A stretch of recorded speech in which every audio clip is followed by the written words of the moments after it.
살아있는 녀석의 침 때문인데, 이 강력한 무기가 있어 녀석은 지금껏 생존할 수 있었다.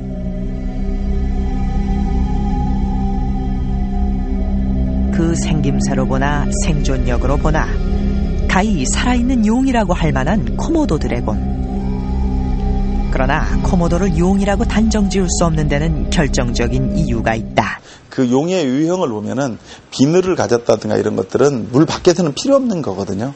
그 다음에 수염을 가졌다는 얘기는 이 수염도 물 밖에서는 별로 필요 없는 기관입니다. 왜냐하면 어떤 특정한 매질이 있어야 되니까, 물이라는 매질이 있어야 이 수염이 필요가 하거든요.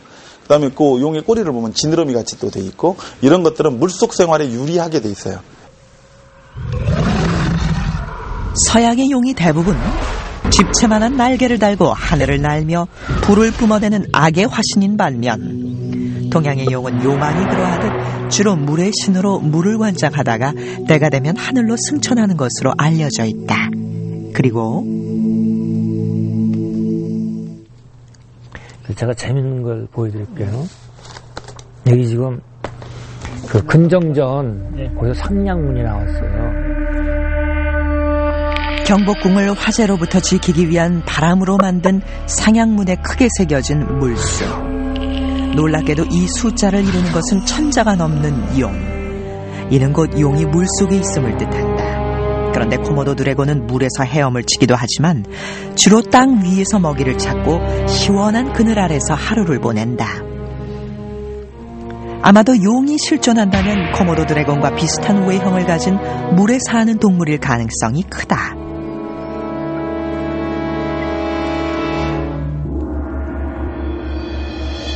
그 가능성을 찾아간 인도네시아의 어느 섬.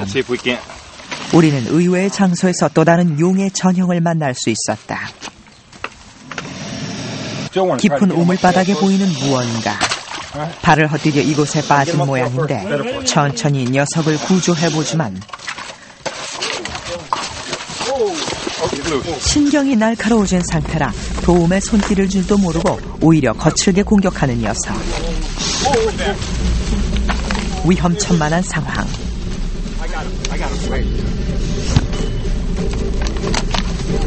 녀석 우물 밖으로 나오자 더 흥분해서 날뛰는데, 녀석을 놓쳤다가는 무슨 일이 일어날지 모른다. 겨우 녀석을 제압하려는 순간, 녀석이 한 발 더 빨랐다. 걸음만 나살려라 허겁지겁 도망가는 녀석. 심청이 인당수 빠지듯 물속으로 풍덩. 녀석은 용의 비밀을 간직한 채 그렇게 사라져버렸다. 그러나 여기서 포기할 수 없다. 살아있는 용의 실체를 밝히기 위한 추적은 계속되는데, 깊은 바닷속을 샅샅이 찾아 헤맨 끝에 겨우 찾아낸 것은 바로 이 녀석. 자유자재로 헤엄치는 모습이 딱 물 만난 고기다. 녀석의 정체는 물왕도마뱀. 작은 공룡이라고도 불리는 물왕도마뱀은 코모도 드래곤에 비해 크기가 작고 물에서 살기 좋은 신체적 특징을 갖고 있다. 아마도 용이 있다면 바로 이런 모습으로 물속에서 살고 있지 않을까? 그렇다면 우리가 알고 있던 용은 바로 이 물왕도마뱀의 일종이었던 걸까? 하지만 물왕도마뱀과 용, 많이 닮은 듯하지만 결정적으로 다른 점이 있다. 그것은 바로 생존의 방법이다. Evolution may have changed it. It may have kept it exactly the same. It depends on the needs of the animal to survive. 먹이를 먹을 때 잘근잘근 씹어먹는 것이 아니라 한 번에 꿀꺽 삼키는 물왕도마뱀. 싸움을 걸 때도 다짜고짜 일단 물고 보는데, 한 번 물었다 하면 인정사정 볼 것 없이 비틀고 흔들고 사생결단을 내는 녀석들.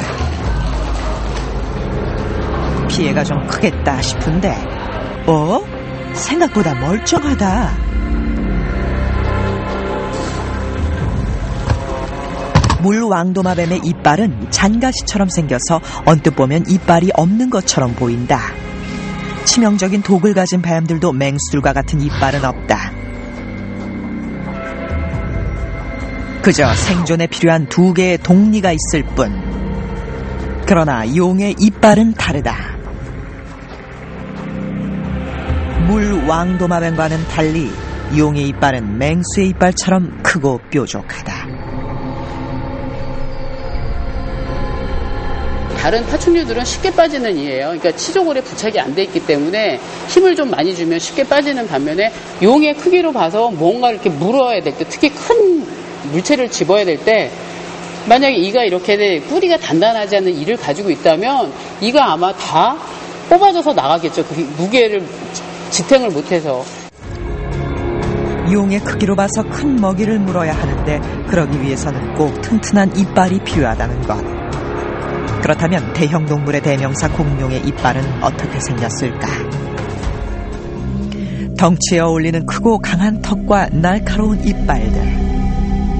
이빨 하나하나가 무기라고 해도 과언이 아닌데 그렇다면 용의 이빨도 이 정도의 위력은 가지지 않았을까?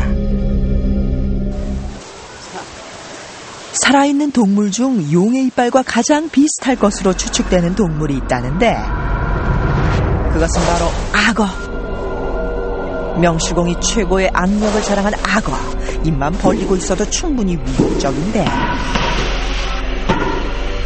뭔가 살짝 닿기만 해도 다 물어버릴 태세다.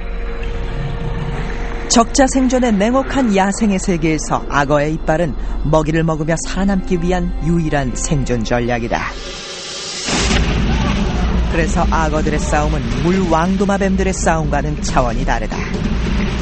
방심한 틈에 제대로 물리면 중상을 피할 수 없는데 웬만해선 거동조차 쉽지 않다.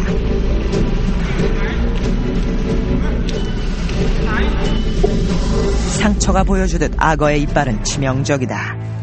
그렇다면 살아있는 용의 이빨은 악어의 이빨과 같은 모양일까? 악어가 현재 파충류로 분류는 돼 있지만 이빨의 모양으로 봤을 때는요, 파충류 중에서 가장 고등한 종류의 동물이지 않을까. 그렇기 때문에 추정상으로 봐서도 많이 용이 존재했다고 하면은 이는 악어의 이를 가져야 했을 것으로 추정이 됩니다. 코모도 드래곤, 물왕도마뱀, 그리고 악어까지 용이 실제 존재했었다면 파충류와 양서류의 특징이 결합된 동물일 것이다. 우리 신화 속 용의 모습이 다소 과장되고 미화되긴 했지만 충분히 실존했을 수 있는 가능성이 있다는 얘기. 이제 용을 만나기 위한 마지막 단계. 물속에서 살아가려면 우선은 뿔이 없는 게 나을 것 같고요. 우선은 발가락은 바뀌었을 것 같아요. 그건 이제 새의 특징을 갖고 있기 때문에. 실제 그런